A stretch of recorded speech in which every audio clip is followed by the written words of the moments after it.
Olá, olá, boa noite a todos. Estamos começando mais uma live da nossa série de Pergunte ao Especialista. Vamos lá, quem vai chegando por aqui.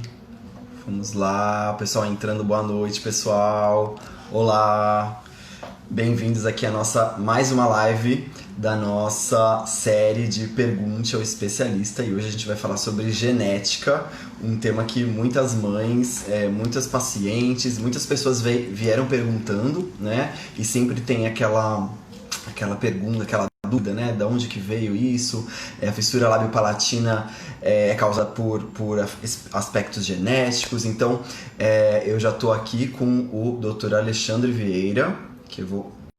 Olá, todo mundo que está entrando aqui, tô vendo o pessoal, Amanda lá do IMIP. Olá, tudo bom, doutor? Tá nos ouvindo? Boa noite, tudo bem? Sim, estou ouvindo bem. Boa noite, tudo bem? Sim, tô ouvindo bem. Boa noite, tá ouvindo bem? Sim, estou ouvindo bem. Maravilha. Muito obrigado pela sua participação. Para quem não acompanhou, o doutor Alexandre, ele mora nos Estados Unidos, né? E hoje à noite, na verdade, é um dia muito especial lá, porque é praticamente como se fosse o nosso Natal, né? As pessoas estão comemorando o Thanksgiving, que é o dia de ação de graças. Então, estamos atrapalhando a sua ceia, doutor Alexandre, mas é por um bom motivo. Muito, muito obrigado mesmo por você estar aqui conosco, porque com certeza toda essa sua bagagem, né? Gostaria que também o senhor se apresentasse, falasse um pouco, né, da sua história, do seu envolvimento com a genética, né, enfim, e também um pouquinho do seu trabalho atual com a Smile Train, como nosso consultor aí para o desenho de vários estudos científicos, né, que a gente começou já a desenvolver aqui no país. Não, obrigado a você. Não, Obrigado obrigado a pela você oportunidade. pela Eu oportunidade. acho que é sempre Eu acho que importante é falar importante com as pessoas, que com são as pessoas, os consumidores principais consumidores da principais informação científica. da informação científica. Então, sim, hoje é feriado aqui, Então, sim, hoje é feriado reúne aqui para agradecer. Então, para minha agradecer. Então, oportunidade, é eu que agradeço a oportunidade, eu que agradeço você a estar obrigado. Você interessados. estar interessados. Eu, como você falou, sou um Como cientista você falou, sou um cientista que estuda que estuda cultura cultura latina, em especial, latina, em por especial, que que elas acontecem. por que elas acontecem.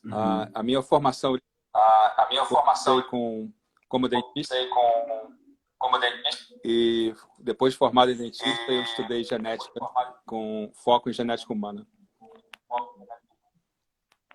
E a partir desse ponto, eu não vejo mais formalmente paciente como dentista e eu trabalho liderando um grupo de pesquisa aqui.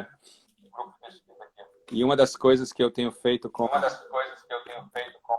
a Smile Train é ajudar a Smile Train a engajar em atividades de pesquisa mais formais também para as perguntas principais que vocês têm, que a gente consiga endereçar também. Uhum. Isso, maravilha. O pessoal estava reclamando que estava com um pouco de eco, só para saber se está melhor. Melhorou O agora. pessoal Eu parei responde de me nos ouvir. vídeos. Eu acho que Melhorou? o seu headphone fez É, deu a conta. isso, acho que agora já melhoramos, então. Bom, muito obrigado, então, doutor Alexandre. A gente recebeu ao longo do tempo, né? Nós tivemos algumas perguntas, né? Assim como a gente vem fazendo desde lá de trás, né? Que a gente começou com esse projeto, né? Na verdade, o senhor foi um dos primeiros que fez o primeiro vídeo da série, quando a gente esteve no nosso congresso, né? Da fissura da Associação Brasileira de Fissura Labiopalatina, lá em Campinas, né? Nós iniciamos e agora a gente retomou, né? Com essa questão toda das pessoas em casa, para a gente poder fornecer mais informações e conectar essas famílias que estavam em casa e muitos hospitais fecharam no começo da pandemia, e a gente fez várias séries, né? E faltava um tema muito importante que é a genética. A gente ainda tem mais alguns temas para falar, já estamos finalizando, né, os nossos temas, e esse é muito importante. Então, bom, para a gente começar, vamos dizer assim, do princípio, como que o senhor definiria o que é genética? Genética é um dos campos da biologia interessada nas características que são passadas de uma geração para outra.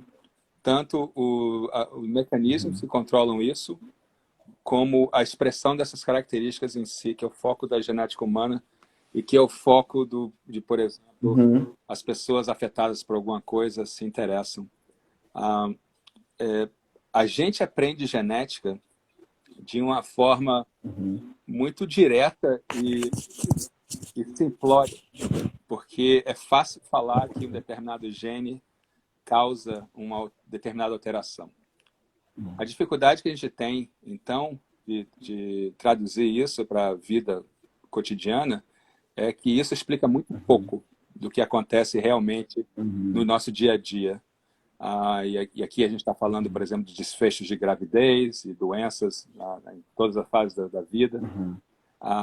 O mecanismo principal que explica isso não é aquele que a gente aprende na escola, que um gene causa um fenótipo. O mecanismo principal é o que eu chamo de complexo, o que muitos chamam de multifatorial. É mais de um gene, são vários genes, e podem ser influenciados pelo ambiente também. Então, o entendimento desse mecanismo, acho que é uma das coisas principais a se tentar buscar para que as pessoas consigam lidar melhor com as situações que lidam. E óbvio que o foco aqui é fissura labial palatina, mas se você for pensar, qualquer que seja a questão que você tenha do ponto de vista de saúde, esses mecanismos explicam. E eu vejo muita aflição vem do fato das pessoas não juntarem os dois pontos e não terem nem a possibilidade de fazer porque não tiveram informação de forma mais do que é mais corriqueiro. Então, como a exceção é muito menos comum de acontecer, é difícil de explicar da forma que a gente aprendeu na escola. Idealmente, a gente teria estudado isso no ensino secundário, biologia, de forma mais ampla, mas a gente ainda não estuda isso. Então, é importante, essas conversas nossas são importantes para isso, porque acho que muitas pessoas ainda passam por determinadas coisas em relação à falta de guia, né, de saber o que fazer, porque faltou essa base, né, de conhecimento que idealmente todo mundo teria. Então a genética lida com essa parte da biologia em especial, que parece muito misterioso para muita gente, mas na verdade, quando você começa a se aprofundar um pouquinho mais, ela é até bem clara e ajuda bastante a entender nosso dia a dia em geral e por que determinadas coisas acontecem.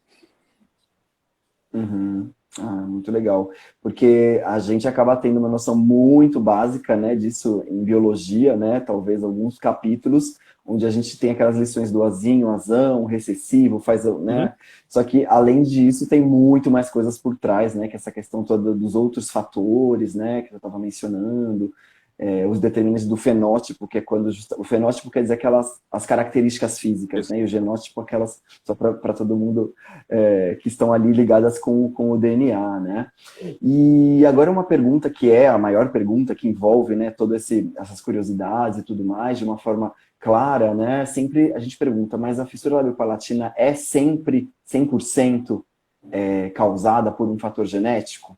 Pois é, essa é uma boa pergunta. É interessante a maneira que você colocou, que é o que você lembra, né, da escola, o azão, o azinho, etc. Isso é uma maneira muito fácil de começar a conversar sobre genética. E não culpo nenhuma das professores ou professoras de biologia que falam dessa forma, porque é fácil falar. É fácil medir aqueles padrões, é fácil prever a distribuição, né, com esses cruzamentos que você sugeriu. E a gente começa falando aí, só que a gente para. A questão principal é que a maioria absoluta das questões que a gente está interessado não tem esse mecanismo. Fissura, inclusive. A maioria absoluta dos casos de fissura lá palatina, elas seguem esse padrão complexo de genético. Então, para responder a tua pergunta de forma bem direta, sim, todos os casos de fissura, a maioria absoluta deles, eles têm um fundo genético. A causa é genética. E esse mecanismo genético complexo e genética em si, como eu sugeri, que são as características que passam de uma geração para outra. Então, você observa isso nas famílias. Então, quando você vê agregar casos na família, você sugere que essa agregação tem um componente genético. Mas tem outras dimensões disso, onde as pessoas. Deixa eu dar um exemplo paralelo. Câncer é uma doença genética. Mas o problema do câncer é a nível celular, não é a nível do indivíduo. Basta uma das nossas células ter um erro no DNA, que isso vai gerar o câncer. O câncer é uma doença unicelular, mas é uma doença genética. O mecanismo é ligeiramente diferente, cai nessa coisa complexa também. Fissura lábio-palatina, o erro está na combinação dessas variações de DNA que a pessoa recebeu dos pais. E essa combinação que faz com que se expresse a alteração do desenvolvimento da face, que acontece relativamente bem cedo, e aquele finalzinho da formação, que era juntar aqueles dois segmentos que vão formar o lábio, por exemplo, dentro do céu da boca, que formam um palato, eles falharam. E aí ficou aberto, né? A face toda formou, mas aquele final não finalizou de forma adequada para se nivelar os tecidos, etc. E daí você vê a fissura. Então, sim, a causa é genética. A complicação é que a gente não sabe o que exatamente sugerir de variação para se olhar, para se ter certeza do o que é que aconteceu. Então, do ponto de vista teórico, eu sugiro o seguinte: é mais um gene, o ambiente pode modular isso, mas exatamente qual é ou quais sejam esses genes. E daí a dificuldade de lidar com esses casos na população, porque a gente não tem como sugerir ou uma maneira de prevenir mais precisa, ou algum tipo de teste diagnóstico para acomodar a curiosidade do porquê, né, que aconteceu. Ótimo. A gente tem algumas pessoas perguntando aqui, né? Eu vi até o Edu Bodstein, nosso Smile Maker, nosso embaixador, fazendo uma pergunta que também muitas pessoas fazem, que é da questão se a alimentação influencia e quais outros fatores, né? Eu já vou emendar mais uma outra pergunta também, da Madame Amélia. Ela está falando que ela é influenciadora digital, ela tem um filho com fissura, né? E essa exposição acaba sendo muitas vezes maldosa porque também tem toda aquela questão de estigma, as pessoas não saberem, né, o que é. Então ela está compartilhando também um pouco disso. E tem uma outra mãe, a Gabriela Monique, está perguntando que assim, o filho dela nasceu com fissura, mas nunca teve ninguém na família antes. Então, isso pode ser genético? Né? Que eu acho que a gente tem nessa pergunta dá para responder com várias informações sobre justamente os fatores, os multifatores, né? Isso. Sim, essas perguntas são todas válidas e justas de fazer. Tem dois componentes principais no que você falou aqui agora. Você mencionou a coisa do ambiente, por exemplo, o que eu como ou deixo de comer, se tem alguma influência, e você mencionou como exemplo um caso esporádico de a primeira prestação na família e por que isso acontece. A pergunta do ambiente pode influenciar, sim, o ambiente pode influenciar sempre. O peso principal, quando se mede na população, a variação que se vê da frequência desses casos de fissura, o peso principal é genético. Mas essa combinação desses vários genes, cada um com efeito pequeno, que estão levando essa maior suscetibilidade à fissura, teorizar que eles também poderiam ser influenciados de alguma forma pelo ambiente que você está, sim, é possível, é válido. A gente vê isso em outras situações, de forma mais óbvia. Quando a gente pensa em doença cardiovascular, ou diabetes, ou mesmo câncer que eu mencionei. Então, o ambiente pode influenciar, sim. Comer melhor, que eu acho que é o coração da pergunta. Se eu comesse melhor, se eu tivesse comido ou tomado mais vitamina, se eu tivesse evitado mais gordura, se eu tivesse comido menos açúcar, isso teria influenciado? Não, a gente não sabe se isso é verdade. E muito provavelmente não influenciaria nesse nível. Então, não tem muito que eu sugira para vocês, do ponto de vista de dieta, ou de hábito, etc., que mude muito essa trajetória desse risco. A única coisa que eu posso sugerir que a gente sabe em relação ao ambiente, que é mais óbvio, é que todo mundo deveria evitar fumar se planeja estar grávida. Então, o cigarro, a gente sabe que aumenta esse risco de forma importante, a gente não sabe em quem exatamente. Então, a sugestão é que todo mundo evite fumar se for o caso de engravidar. Mas eu não tenho muito mais que sugerir sobre o ambiente, não, e muito pelo contrário. A minha sugestão é que não fique muito obcecado com esse aspecto, né? De estar preocupado demais com o que está fazendo e querendo evitar tudo, etc. Acho que é muito importante tentar levar isso da melhor forma possível, do ponto de vista de diminuir a ansiedade, etc. A segunda parte da sua pergunta é a questão do caso esporádico, né? É o primeiro caso na família, não tinha nenhum caso na família, e aí acontece comigo, né? Meu filho, minha filha nasce com fissura. Esse é o típico caso que, na verdade, a gente vê quando está lidando com essas heranças complexas que eu estou falando. Mais de um gene, o ambiente pode influenciar. Cada contribuição desses genes é relativamente pequena. Então, sim, para responder a mãe, que não lembro se o nome dela é Gabriela exatamente, mas a pessoa que fez a pergunta, sim, a causa é genética, mas a noção do mecanismo genético que é importante ter é que, apesar de passar de uma geração para outra, não é que passou a fissura de uma geração para outra, porque não tem nenhum caso de fissura na família.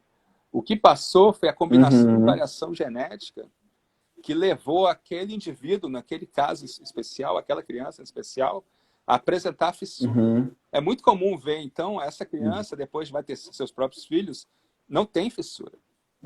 E a família continua progredindo e talvez nunca mais apareça uma fissura.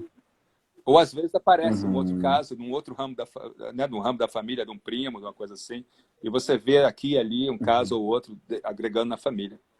Mas é muito comum essa apresentação nas famílias que não faz sentido, né? Em outras palavras. Não é aquela coisa que você sugeriu, que a gente aprendeu na escola de autossômico, dominante ou recessivo, que a gente espera repetir nas gerações, etc. Não é, porque o padrão não é esse, de um gene só causando a doença ou a manifestação. É essa combinação de vários genes de efeito pequeno, e aí a apresentação na família não é clara. Daí essa coisa ser misteriosa, entre aspas, né? Ser não tão óbvia assim. Sim. Legal. A gente já tem a Alessandra Castione, até estava perguntando isso dessa questão de pular gerações, né? Então já foi respondida aí a pergunta, né? Porque geralmente essa ideia, que eu acho que até vem do azinho azão, né? Do que a gente aprende lá, é que uma hora aquele azinho vai encontrar com o azinho e vai ter um recessivo que tem um problema no gene. Então esqueçamos tudo isso no caso da fissura lábio-palatina, porque são outros fatores que podem acontecer randomicamente, né, dependendo de todos esses outros fatores, não é isso? Sim, esses outros fatores são outros genes com efeitos individuais pequenos. Vai ter a exceção dentre as pessoas que nasceram com fissura de um caso como esse que você descreveu. Esse é um autossômico recessivo. Tem que juntar os dois azinhos, etc. Mas não é comum de ver. Se você está num centro que você vê muitos casos, eventualmente você vai acabar vendo uma família como essa, que repete toda a geração, sim, que o padrão é mais típico, mendeliano, etc. Mas a gente lidando com as famílias, né, que cada um tendo a sua própria experiência de um filho, etc., e não necessariamente tinha acontecido, não se apresenta necessariamente dessa forma. Uma família como essa vai ser uma exceção, não vai ser a regra. A maioria absoluta, imagino, das pessoas que lidam com a situação e que estão conectadas com as Smile Chain, eu garanto que é essa coisa de... Os casos são esporádicos, não seguem um padrão qualquer de segregação da família, sim, e não é essa coisa típica que a gente lembra da escola. Certo, maravilha. A gente tem algumas outras perguntas também. A Shane, que está com 0705, ela perguntou se exames de cariótipo podem ajudar na prevenção. Isso é uma boa pergunta, porque a ideia de se fazer um diagnóstico molecular é uma coisa que hoje é possível fazer. O cariótipo em si, a função é contar o número de cromossomos e olhar de forma mais grosseira se tem alguma importante alteração estrutural desses cromossomos. Tem um pedaço faltando, tem um pedaço extra, está translocado um pedaço com o outro, de um cromossomo com o outro, etc. O mecanismo principal que causa fissura são variações nos genes, quer dizer, é muito pequena, a magnitude é menor.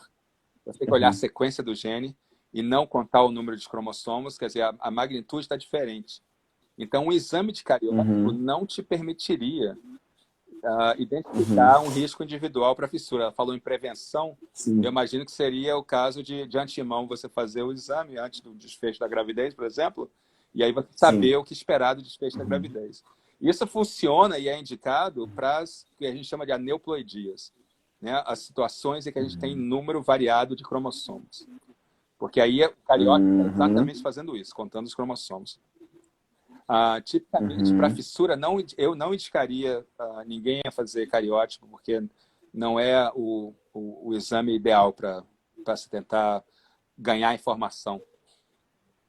Uhum. Sim.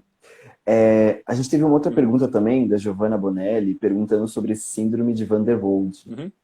Também envolve componentes genéticos aí. Tem alguma coisa que a gente possa falar dessa questão? Na verdade, tem bastante coisa que a gente pode falar dessa questão. A síndrome Van der Wood é um bom exemplo desse caso específico que a gente está falando mendeliano. Uhum. Síndrome de Van der Wood é autossômica Uhum. dominante. Então, quando você está Uhum. afetado por síndrome de Van der Wood, você pode esperar que seu risco de ter filhos afetados por síndrome de Van der Wood é 50%. Porque é aquela história do azão, do Uhum. azinho, né? Se você passar um, se você Uhum. passar o outro, a chance é de 1 em 2, quer dizer, cada gravidez, o risco é 50%. Uhum. Ah, a síndrome de 50%. Van der Wood é uma questão interessante, porque pessoal, eu digo, porque a pessoa que descobriu essa Uhum. alteração molecular foi meu orientador, foi meu pai americano. Ah, é. Olha. Então, no dia que isso aconteceu, eu estava presente. Antes do mundo saber, eu presenciei a descoberta da alteração da síndrome de Van der Waals no início dos anos 2000 e foi um dos momentos mais interessantes, mais emocionantes da Ó, minha carreira que pessoal legal. como jovem na época. E a gente também tem uma pergunta, a Alessandra também perguntou dessa questão do exame preventivo, né? Hoje, tem alguma forma que vocês possam fazer algumas perguntas para a família e, com isso, traçar pelo menos alguma estimativa? Olha, sua família realmente pode ter uma chance tal, ou não é fácil de fazer por algumas perguntas ter um diagnóstico? Ou como que a gente pode ter isso mais facilmente? Isso é outra boa pergunta. Um dos principais indicadores de que o risco está aumentado numa determinada família é já ter tido um caso de síndrome de fissura labiopalatina na família. Ou aquele casal, por exemplo, já Uhum, teve um filho, ou tem algum parente, e quanto mais próximo esse parente, maior esse risco seria. Então, tem algumas uhum, observações empíricas, o que eu quero dizer com isso é que já se observou na população, em uhum, famílias, qual a frequência que essas coisas ocorrem de novo. E aí se uhum, calculou o aumento do risco. Então, uma vez que essa uhum, informação existe, a gente pode sugerir o seu risco, que era uhum, 1 para 1.000, vamos dizer assim, que é um número razoável de uhum, sugerir, 1 para cada 1.000 uhum, nascimentos, que é o risco da população em geral, está aumentado e agora não é mais 1 para 1.000, é 1 para 500, é 1 para 250, é uma coisa diferente. uhum, Então, esse tipo de coisa dá para fazer, mas não tem muito mais que dá uhum, para oferecer para as famílias. uhum, uhum. Entendo. A gente tem uma outra pergunta aqui também, que é do Tarantini Pereira. Ele está perguntando sobre a questão de algumas crianças que têm a fenda palatina, elas podem ter um desenvolvimento facial diferenciado, né? Que tem também a ver com a evolução do crânio. Então, isso seria por conta de ser uma anomalia craniofacial e também tem alguma coisa genética, ou, por exemplo, pode ter outra interferência, como o tempo cirúrgico, se a pessoa de repente fez uma cirurgia fora do tempo normal, isso acarreta também outras consequências, o que a gente poderia relacionar com a genética? Isso é uma pergunta interessante, e não é fácil de responder. Ah, Uhum, a fissura, se a fissura também envolve o lábio, existe ali uma diminuição da quantidade de tecido nessa parte do meio do rosto. Então, uhum, o perfil da pessoa uhum, vai ser aquela coisa mais côncava, porque o meio da face está uhum, diminuído. E a progressão do crescimento uhum, vai ter esse padrão. Dá a impressão que o queixo está mais para frente, por exemplo, ou o nariz está mais para uhum. trás. Que seria mais ou menos isso, né? Exato, Côncava, né? exatamente, exatamente. Uhum, E o, a fenda palatina somente, não necessariamente essas coisas vão ser tão óbvias assim. Mas existe sim a sugestão, que é interessante a pergunta, porque é uma das coisas que a gente estuda, que parece sim que, dependendo da presença ou não de fissura, a sua, a sua trajetória de crescimento facial pós-natal, né, depois que nasceu e naqueles primeiros 10 anos de vida, ela talvez tenha alguns padrões distintos do resto da população.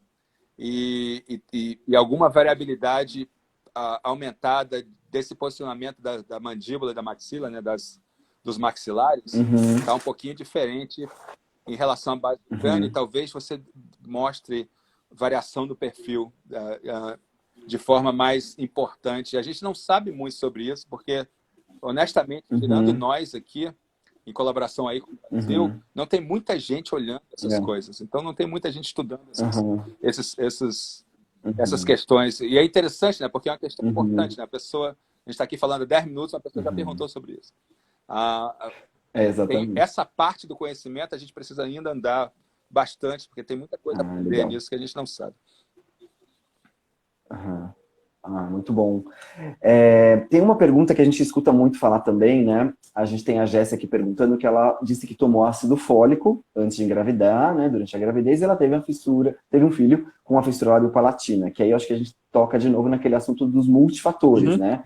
O ácido fólico pode ser um dos fatores, que estava ok, mas podem ter sido outros que fizeram com que isso acontecesse, né? Sim, e os outros continuam sendo genética. A genética continua sendo a razão principal da pessoa ter a trajetória de crescimento tal que acabe com a fissura.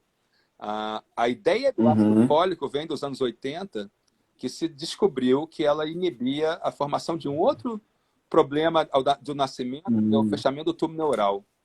Né? A criança nascer com espinha bífida, por exemplo, e nos casos mais graves, nascer com anencefalia, né? Que a abertura é aqui na parte cranial, que é muito mais grave e não é compatível com a vida.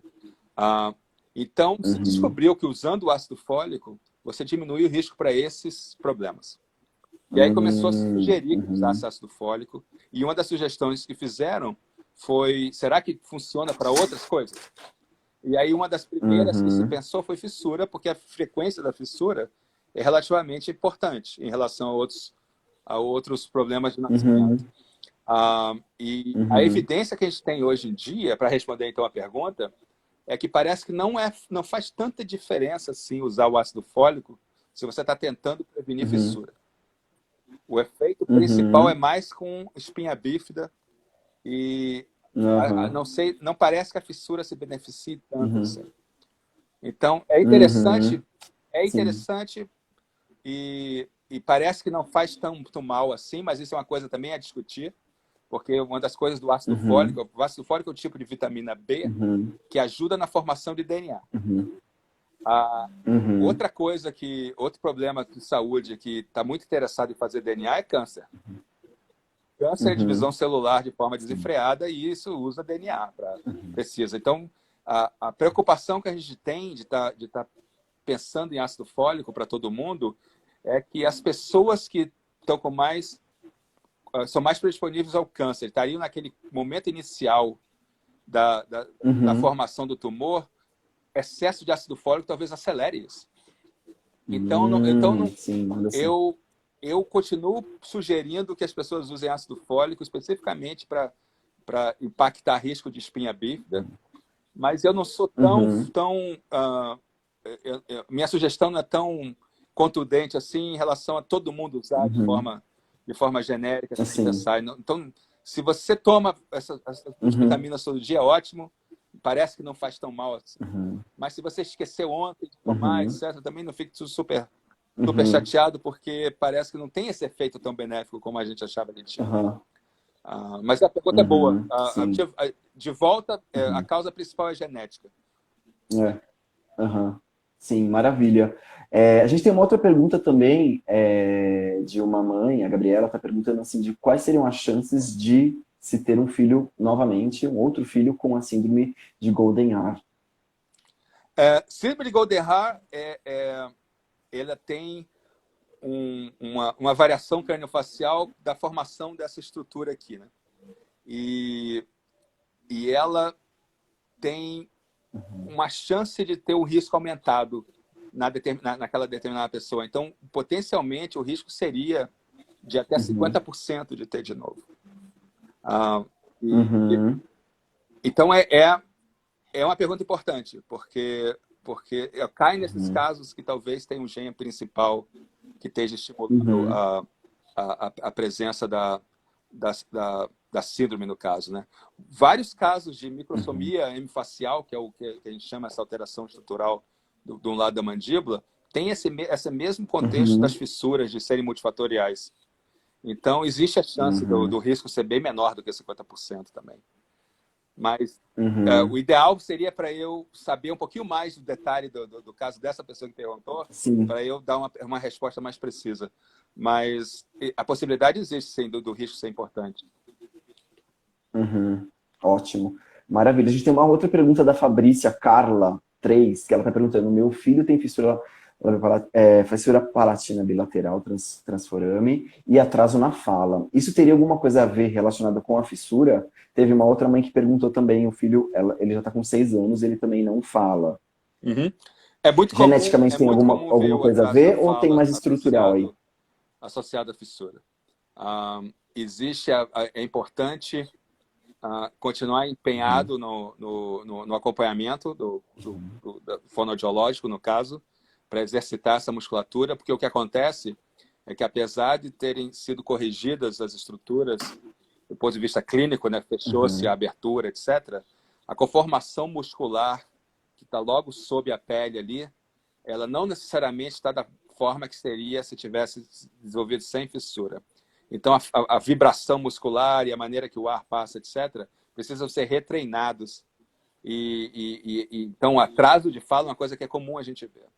Mas existe, sim, a possibilidade dessas crianças elas desenvolverem bastante isso e falarem praticamente de forma funcional, sem maiores problemas mais adiante. Então, é importante continuar se dedicando. Eu sei que é frustrante, é um momento que precisa viver, que precisa passar para chegar lá, tem que continuar empenhado em trabalhar nisso, e fazendo os exercícios, e buscando ir nas consultas, e buscando orientação, porque vai chegar lá, só demora mais. Legal. Eu tenho uma outra pergunta do Carlos, um abraço para o Carlos lá do Sul. Uma mãe com fissura que pretende engravidar e perguntar pelo risco do seu filho nascer com fissura, qual seria a melhor resposta para ela?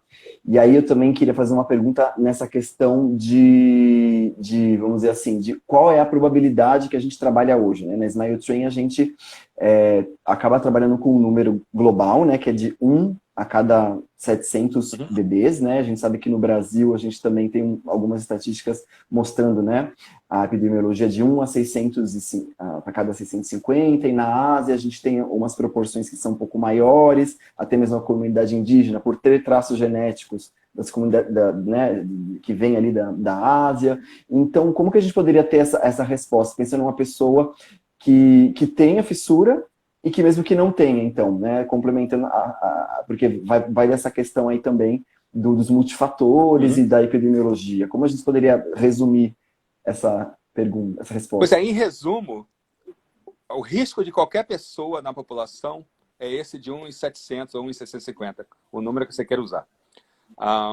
Um caso específico como esse, a mãe teve uma criança já com fissura e está planejando engravidar de novo, com a chance de ocorrer a mesma coisa. Primeiro, o risco, sim, é justo dizer que o risco estaria aumentado. Esse número de 1 para 650 não é mais. A questão é qual é o número agora? Aumentou 2 vezes, aumentou 4 vezes, aumentou 12 vezes. E a gente sabe mais ou menos, dependendo do tipo de fissura em que sexo foi afetado. Então, se foi uma menina que nasceu com fissura lábio palatina, a chance de recorrer é um pouquinho maior, porque meninas tipicamente têm um risco ligeiramente menor, né, 1/3, né, menor do que os meninos terem fissura lábio palatina. Se foi bilateral versus unilateral, a chance de recorrer da bilateral é maior. Então, usando esses parâmetros Uhum. adicionais clínicos, a gente pode sugerir um número um pouquinho mais robusto, né, preciso e sofisticado em relação a só dizer que aumentou. Então, tipicamente o Uhum. que eu faço, a primeira parte da resposta é o número não é mais 1 para 650, o seu número especificamente é maior. E esse Uhum. número vai exatamente depender do sexo da primeira criança e do tipo de fissura da primeira criança. Então, eu diria, não, aumentou 2 vezes, aumentou 4 vezes, ou aumentou 12 vezes, dependendo Uhum. dessa combinação. Uhum. Tem a combinação dessas coisas que eu uso rotineiramente para sugerir. Não está aqui na minha frente para te dizer, mas a Uhum. gente tem um guiazinho que olha essa, né, o parente sendo de primeiro grau ou segundo grau, que é o caso, né, a irmã ou irmão seria um parente de segundo grau, ah, o sexo, se é menino ou menina, e se a fissura é unilateral Uhum. versus bilateral. A combinação dessas coisas me sugere dizer um número mais Uhum. específico versus o outro. Mas, de novo, Uhum. Entendi. menina versus menino, bilateral versus unilateral, parente mais próximo versus parente mais afastado, a combinação Uhum. dessas coisas, o número vai aumentando. Entendi. Muito bom saber. Muito. Às vezes a gente não imagina que de repente a gente possa ter algumas dicas já, né, que a própria genética nos dá, né, de maiores incidências, né, e tudo mais. Eu tenho uma pergunta aqui também do Ian Carvalho. Ele fez umas perguntas que é bom sempre a gente relembrar, né? Ele perguntou da questão se, se essas cirurgias, esses tratamentos são feitos pelo SUS, né? Então, na verdade, só para a gente aproveitar, né, e explicar, a Smile Train, ela tem uma parceria com os nossos centros parceiros no Brasil. A gente tem 40, né, em 24 estados. E a Smile Train complementa o valor que o SUS paga, né, para que a gente possa ter umas cirurgias de alta qualidade, não ter filas, espera. Então, na verdade, as cirurgias são feitas nos nossos parceiros, né? Uma outra pergunta que ele fez é a questão de, em breve a gente planeja também fazer uma outra live falando também sobre diagnóstico, mas não só genético, aquele diagnóstico ali enquanto o bebê está na fase ali intrauterina, né? Então ele pergunta se é possível ver, né, por uma sonografia, se tem alguma, né, se realmente dá para ver isso. E aí também tem uma outra mãe perguntando aqui para nós a questão que o bebê dela nasceu com a fenda palatina e a síndrome de Pierre-Robin, e ele só foi diagnosticado no hospital. Então ela queria saber se seria bom ela fazer outros exames para detectar mais alguma anomalia, porque hoje o queixo e a língua dela tá normal. Acho que primeiro a gente tem que explicar o que é a síndrome, né, doutor, para as pessoas entenderem. Uhum. Então, de novo, tem duas perguntas, duas partes da sua pergunta. A coisa de diagnosticar pré-natalmente o ultrassom é possível sim hoje em dia. Então é possível Uhum, você, em torno dos 5 meses, 6 meses, que é o momento que faz esse ultrassom, uhum, você já ter essa informação de que existe uma fissura presente. Óbvio que vai depender da posição da criança, né? Se o rostinho estiver virado para o outro lado, por exemplo, talvez o uhum, sonografista não veja. E se for só no uhum, palato e não no lábio afetado, talvez também o uhum. ultrassonografista não veja. É, Né? Com a boquinha fechada, o palato estando com a uhum, fissura e não o lábio afetado, isso talvez passe desapercebido. Então é comum também não se detectar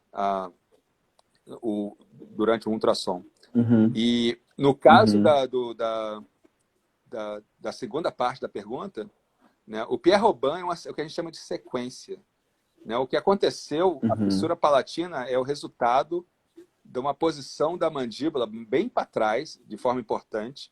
E aí a língua, que é um músculo grande, que o bebê já nasce com a língua uhum, que vai ter o tamanho daquele uhum, músculo durante a infância, ela não cabe na boca, ela sobe para o céu da boca e impede os uhum, processos de se tocarem no meio. Então, no final das uhum, contas, a fissura palatina é consequência da posição da mandíbula. E por isso que a gente chama isso de uhum, sequência. E a Pierre Robin uhum, é um exemplo disso. A Pierre Robin pode ver isolado, e aí cai nessas situações que a gente está falando de serem multifatoriais, né, complexas, que são vários genes uhum, envolvidos. Mas é comum ver Pierre Robin uhum, com outras alterações. uhum, Ah, uhum. várias dessas são óbvias. Então, eu acho que Uhum. se essa Uhum. pessoa que está perguntando, se ela não está mencionando nenhuma delas, eu não acredito que nada vai surgir agora de surpresa necessariamente. Uhum. Mas, sim, seria o Certo. fato de, como fissura palatina isolada é muito comum estar associada com outras coisas, é uma boa conduta médica, e todos os pediatras vão fazer isso, buscar outras coisas importantes. Então, ele vai checar os rins, Uhum. ele vai checar o coração, ele vai checar outros órgãos, na medida que for possível, no bebê, para tentar eliminar a possibilidade de ter outras alterações também associadas. Mas isso se faz no momento de neonatologia, no início da vida. Então, se a gente está falando da criança Uhum. já mais crescidinha, essas coisas acho que já estão Uhum. mais esclarecidas nesse momento. Mas o final da pergunta Uhum. dela foi: teria alguma coisa para algum exame para fazer, alguma coisa específica? Não, eu não sugeriria Uhum. nada específico. A não ser que você Sim. saiba já que existe alguma alteração Aham. associada, eu não sugeriria mais nada especificamente. Uhum. O risco mudou de talvez acontecer de novo. A conversa cai Uhum. naquela pergunta anterior. Talvez ah, ah, Uhum. uma próxima Sim. gravidez dessa pessoa, o risco seja ligeiramente diferente do resto da população por Uhum. causa disso. A gente sabe que já aconteceu um caso na Uhum. família. Né? Uhum. Sim. Uma outra questão também a gente está falando muito de anomalia craniofacial e síndromes, né? Então a pergunta seria assim: primeiro eu gostaria que o senhor falasse também em questão da incidência dessa anomalia craniofacial, né? Que é uma das anomalias craniofaciais, que é a fissura lábio-palatina, e também com respeito a síndromes. Então, assim, por exemplo, eu posso falar que quantos por cento existe essa estatística de pacientes com fissura labiopalatina que ele tem uma síndrome associada, ou se eu posso dizer que isso pode desencadear uma outra síndrome no futuro. Tem uma pessoa que perguntou aqui também, né? Então, falar um pouco sobre isso, a questão da incidência, qual é a anomalia mais incidente, craniofacial e também no corpo, e o que tem a ver de relação aí, então, com as síndromes? Tá. Então, tem várias perguntas na sua pergunta. A frequência, então, de fissura é mais ou menos 70% delas são isoladas, quer dizer, não são associadas a nenhum outro problema estrutural, então não são síndromes. E 30% têm associações, então essas seriam síndromes. Então, Uhum, mais ou menos 30% das fissuras são sindrômicas, que a gente fala, quer dizer, tem outras alterações uhum, estruturais presentes. Existem mais de 400 entidades descritas na literatura que têm fissura como componente. Então, essa gama de síndromes é uhum, bastante grande. A lista é longa e tem uhum, bastante possibilidades. uhum, Ah, então, isso é uma parte da sua pergunta. Dentro dessas uhum, alterações, as coisas comuns para se olhar, o, a fissura lábio-palatina, a uhum, frequência é mais ou menos 1 para 1000, como você sugeriu. Existem outras uhum, questões que são mais frequentes. Então, coisas típicas para se olhar, né? uhum, Problema no coração, né? Alteração do coração, a frequência é de 1 para 100, quer dizer, 10 vezes maior do que essa fissura. uhum, E problema cognitivo, em geral, uhum, é bastante comum. Hoje em dia, uhum, variações que vão desde o espectro de autismo até problemas cognitivos uhum, importantes, a frequência chega a 1% da população ou uhum, mais. Ah, uhum, então, essas coisas, sim, são para uhum, prestar atenção, porque muitas dessas síndromes, dessas 400 que eu estava falando, tem problema uhum, cognitivo associado. uhum, Então, isso é uhum, tipicamente o que a gente pensa em relação sim, a casos de síndrome. E uhum. a terceira parte da sua pergunta me foge. Qual era a terceira parte? Se a gente considerar a incidência de anomalias craniofaciais, a fissura labiopalatina é a mais incidente, e quando eu penso em anomalias em todo o corpo, né? Tem a síndrome do pé Sim, torto, queria que a gente tivesse uma noção da incidência da fissura labiopalatina comparado com outros. tá, entendi. Então, isso é o que eu comecei a sugerir. Então, por exemplo, alteração no coração é mais ou menos de 1 para 100, é 10 vezes Uhum, mais do que fissura. E uhum, problema cognitivo, como eu falei, a frequência é maior, chega a ser 1%. ou Uhum. mais, dependendo Uhum. da maneira que você está medindo. Ah, Uhum. eu tenho a impressão que tinha uma outra coisa na tua pergunta que está me escapando, porque você falou de várias coisas. Mas já já volta. É, é, deixa eu ver se aqui se voltou. Bom, a gente pode ir para uma outra pergunta aqui para ver se a gente lembra. Sim. A gente tem uma outra pergunta aqui que ela disse que. Deixa eu ver aqui o nome dela. Tá, de como, ah, Porém, depois das coisas aqui. É a Daniele Mello, né? Ela disse que o bebê dela foi diagnosticado com a fissura palatina e depois de uma suspeita de artresia e alguma outra coisa, algum outro corpo coloso. Isso pode ter alguma associação? Sim, pode. Isso é um dos exemplos dessas. Essas alterações que você acabou de escrever são alterações neurológicas, né? A Ah, alteração do corpo caloso, etc. E então isso é uma das coisas que a gente vê associadas com fissura, assim. Isso cai naqueles 30% dos casos sindrômicos, uhum, perguntando ainda há pouco. É possível, sim. É possível ser associado, sim. uhum. A gente tem uma pessoa também perguntando aqui, que é a Liliana Dorniz, ela pergunta se a fissura pode vir acompanhada de surdez. E isso pode ter alguma coisa a ver com a genética ou não? Isso é uma coisa que acaba tendo outros fatores que acabam levando a isso. Não, surdez é outra situação que a gente pode falar tipicamente genético. Não é incomum ver fissura associada com Uhum, surdez. Relativamente, uhum, é uma das associações que a gente vê. Cai nesses uhum, 30% dos casos sindrômicos. uhum, E a maneira de pensar nisso é como a gente começou aqui na hora. uhum, São questões genéticas e o mecanismo é esse complexo, de vários genes envolvidos, uhum, etc. Então, sim, surdez é uma das possibilidades, sim, de se ver associado com. uhum, uhum. A gente tem uma outra pergunta aqui do Ian, do Ian Carvalho, se a fissura causa alguma dor. A fissura em si, não. As bordas das estruturas dos tecidos estão cobertas de mucosa, de pele, e está tudo fechadinho, quer dizer, não é uma ferida aberta, não é nada que seja Uhum, ah, flagrantemente sensível. Ah, o desconforto vem primeiro do tratamento cirúrgico, da recuperação, e ao longo do tempo da uhum, manipulação que as pessoas têm que passar para isso. Mas o fato em si, o bebezinho em si, ele não está sentindo desconforto nesse nível, não está doendo ali na fissura. Eu sei que é uma uhum. preocupação válida e justa dos pais pensarem, por exemplo, porque a criança está chorando, etc. Não, a criança está chorando pelas reações É, que ela tem normalmente, ou porque está com fome, ou porque uhum. está com frio, ou porque alguma outra coisa que está incomodando ela, não necessariamente está doendo ali. E isso me fez lembrar da terceira parte da pergunta que você fez ainda há Ah, pouco, que que bom. foi se existe, do ponto de vista do resto da vida, alguma associação com outras coisas. Que Ah, é uma sim. coisa que eu não sei nem porque eu esqueci, porque é uma das coisas que a gente estuda. Ah, então, a gente está interessado, o nosso grupo particular está Uhum, interessado em olhar as consequências de ter nascido com fissura uhum, para a tua longevidade, porque existe informação, e aí eu estou falando isso, mas eu não quero deixar ninguém chateado ou com apreensivo, mas existe a evidência de que se a pessoa nasceu com fissura e você olha em comparação ao resto da população, ela vive menos. Em vez de uhum, chegar à longevidade da média da população, ela é um pouco menor.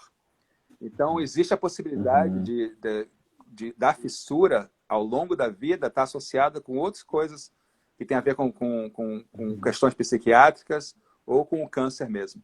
Então, essas associações a gente estuda uhum, também e tenta e foca, né? E tenta ver se uhum, consegue entender um pouco melhor. Então, essa era a terceira uhum, parte da pergunta anterior que alguém mencionou. uhum, Existe, sim, a sugestão que uhum, talvez o fato de você ter nascido com fissura te aumente o risco para outras coisas específicas. Mas eu vou parar por aqui, porque uhum, a ideia não é deixar ninguém apreensivo, porque a gente, em geral, tem risco aumentado para várias dessas doenças da fase adulta.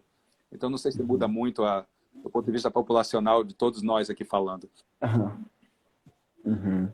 Ainda mais no mundo que a gente vive hoje com tanto estresse e tantos outros Tem. fatores aí, né? Que a gente sabe que também impacta muito todas as questões, né?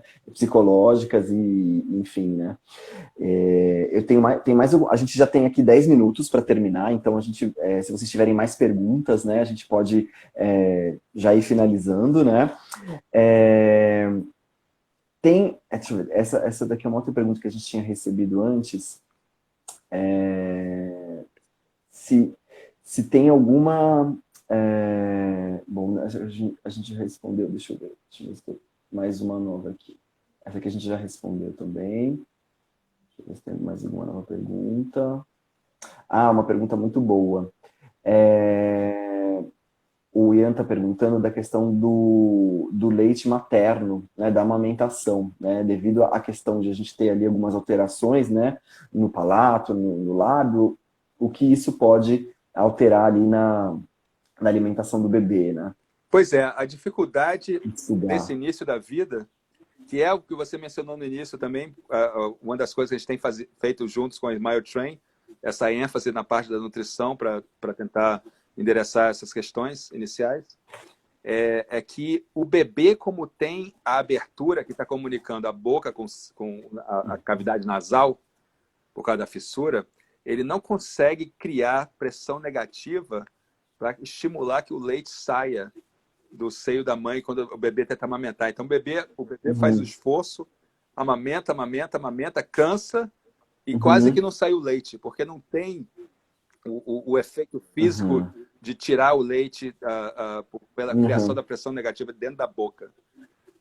uhum, Então, é uhum, importante prestar atenção nisso e ajudar, e tem que aprender desde cedo. uhum, Daí é importante não só essa conversa, mas as mulheres, em geral, uhum, terem a chance de planejar engravidar e se descobrirem, por exemplo, que tem um bebê que está se formando e que está com a fissura, começar a aprender, antes do bebê nascer, esse tipo de macete, né? Porque uhum, a mãe, idealmente, ajudaria essa ordenha uhum, para ajudar o leite a uhum. sair, para ajudar a criança a Sim. comer, e Uhum, complementaria isso com ordenhas mecânicas, usando uhum, bombinha e coisas que valham para uhum, suplementar. Sim, o bebê uhum, vai ter dificuldade de comer, uhum, sim, precisa ter uma atenção especial a isso. Isso dá trabalho uhum, amamentar com a criança que não tem fissura, ainda mais, imagina mais colocando essa dificuldade em cima. Então, é importante uhum, que se tenha esse apoio. Daí a importância do trabalho que vocês fazem, porque dentro dos centros que vocês uhum, apoiam, existe essa visão multidisciplinar de dar uhum, esse tipo de apoio. Então, quanto mais cedo as crianças conseguem chegar, mais cedo uhum, elas se beneficiam uhum, desse tipo de informação. uhum. Sim, é verdade. Inclusive, a gente tem um programa que é o programa de nutrição, né? Além do programa, os programas que a gente tem de cirurgias, né? Nós temos programa de ortodontia, programas de apoio emocional, programas também de fonoterapia e programas de nutrição, que inclusive vai ser o foco aí da Smile Train no mundo todo para o ano que vem, né? Só para vocês saberem, a gente já tem alguns centros que têm esse programa estabelecido e nele a gente tem, né, a equipe multidisciplinar com os nutricionistas avaliando aquelas crianças que têm desnutrição, porque a gente sabe que para seguir os protocolos, né, de tempos cirúrgicos, geralmente o bebê vai operar o lábio com 6 meses mais ou menos, e ele precisa ter, por segurança da cirurgia, pelo menos uns 8 quilos. Então, muitas vezes, se o bebê não tem, né, essa condição, até por conta de falta de não ter amamentação, enfim, outros fatores, ou até mesmo condições precárias, né, para alimentação em casa, então a Smile Train consegue fazer o fornecimento, né, através dos nossos centros parceiros, daquelas fórmulas especiais, né, para lactentes, para que possa ser acelerado, então, aí esse ganho de peso, né, e volte-se a ter, então, uma qualidade melhor de vida, né. Então, no fundo, acaba citando tudo está ligado, né, e por isso que eu acho que nossos centros parceiros pensam em 365 dias, né, junto fornecendo, né, isso para nossa comunidade, não só a cirurgia, mas também todo o tratamento que vem depois, né? E a gente sabe que isso pode demorar, em alguns casos, uns 20, mais ou menos 20 anos, né? Mais ou menos terminando lá com uma cirurgia ortognática, né? Após algumas, né? 5, 7, até mais cirurgias ao longo da vida, né? E eu acho que a gente já está mais ou menos, faltando 5 minutos para a gente terminar aqui a nossa 1 hora de live. Já gostaria de agradecer a todos que estão aqui, todos que estão aqui dos nossos centros parceiros, né? Eu tenho várias pessoas ainda com algumas perguntas. Algumas dessas perguntas a gente vai acompanhar depois. Algumas eu vi que a gente já tinha respondido, né? Então essa live vai ficar gravada. Depois, assim que terminar, já fica disponível. Não só no IGTV, mas por enquanto ainda nas próximas 24 horas, né? Então a gente depois coloca ela no nosso canal do YouTube. Lá vocês podem ver também todas as outras séries, os outros assuntos, né, que foram tratados, de fonoterapia, cirurgias feitas durante todo o tratamento, né? E lá a gente consegue ter várias outras informações de outras lives que a gente fez aqui ao longo desses últimos meses, né? Então, fiquem sempre ligados, né? A gente está cada vez mais preparando materiais e conteúdos para orientar as famílias, né, nós temos um board clínico, né, o que é o nosso conselho médico consultivo, um dos 8 que a gente tem no mundo, né, que é aqui do Brasil, com profissionais aí, especialistas multiprofissionais dos nossos centros, que nos orientam e nos dão todo esse suporte, né, educacional para a gente poder trabalhar todas essas questões também, né, e fornecer uma informação correta, né, para os nossos pacientes, para as nossas famílias, né. E gostaria também de convidar vocês, hoje a gente publicou, a gente vai ter uma live no dia 1º, que é o dia de doar, um dia de agradecer, né, as coisas conquistadas ao longo do ano, e é um dia de pensar na generosidade, é um convite mundial, né, na verdade é uma celebração, principalmente norte-americana, que é o Giving Tuesday, então a gente vai ter às 8 horas no canal da Yuko Tailandesa, Masterchef, acompanhem, divulguem, e a gente vai estar fazendo uma live muito legal, e também pensando aí na nossa causa. A gente tem uma campanha hoje que é global, né, que a gente veio trazendo desde o Dia Mundial do Sorriso, que é o hashtag 540 hoje, representando 540, falando em estatística, né, hoje a gente sabe que no mundo nascem diariamente 540 bebês por dia com fissura labiopalatina, né, então mais um dado que a gente está trazendo aí, e para a gente levantar ainda mais essa conscientização, nossa campanha de arrecadação é de 54,0 mil reais até o dia de doar. Então, ajudem, né, a divulgar a causa. E agora, doutor Alexandre, acho que é isso. Gostaríamos muito de agradecer a todos que estão aqui, a sua presença, mais uma vez aqui, sempre trazendo muitas informações interessantes, é sempre um aprendizado, um prazer enorme, sempre estar ouvindo, né, compartilhando toda essa sua experiência. Tenha uma boa noite aí com a sua família também, no Thanksgiving. E é isso. Muito Não, obrigado. obrigado a você, obrigado a todo mundo. Até a próxima. Até a próxima, gente. Obrigado. Boa noite. Até logo. Tchau, tchau. Vou encerrar aqui.